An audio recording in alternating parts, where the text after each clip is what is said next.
everyone, it's me Christine Samonte and welcome back to my YouTube channel.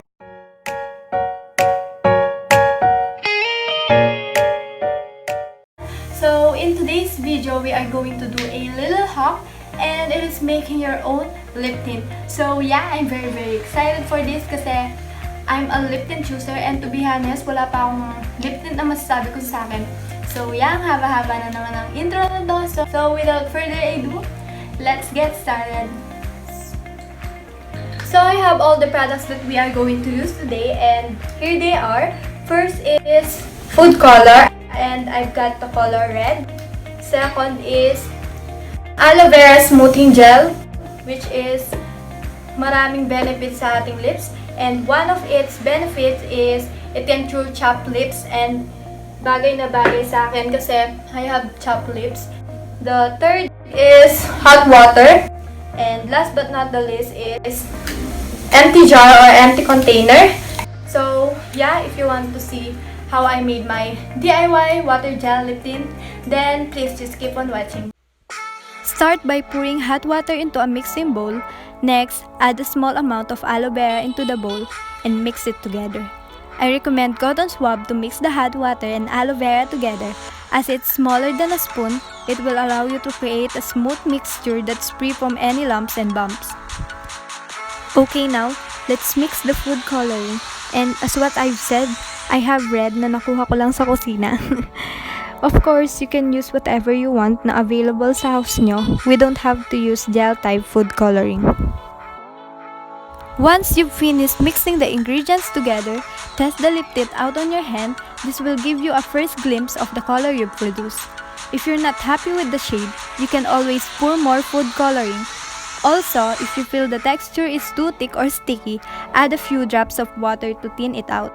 Once it's cooled down, you can finally spoon it into an empty jar or container. Charan! Our water gel lip tint is ready. By the way, I don't have anything in my lips right now. So, magsaswatch muna tayo. Ito yung applicator niya. Ayan. Swatch ko muna siya dito. Wow! Ayun yung ano niya, shade. So, tutay ko na. Ito pala yung mirror nandito. Wow!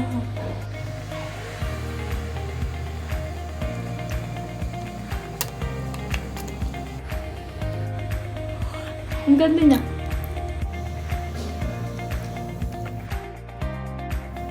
Parang gagamitin ko to.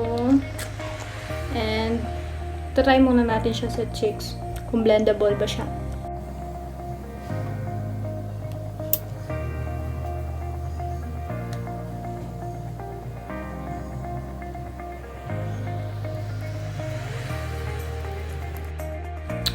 So, blendable siya. Hindi siya katulad ng water lip tint na pagka ganun mo, mag-ano siya agad, magsiset siya agad.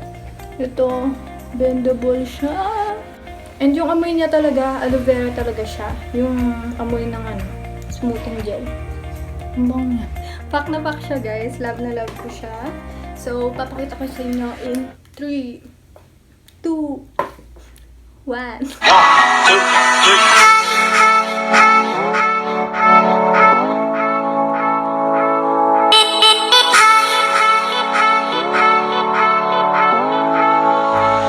And there you have it guys, you can now make your own affordable water gel lip tint. And thank you for watching. Please don't forget to subscribe and click that like button if you like this video and comment down below your thoughts about this vlog and see you on the next vlog.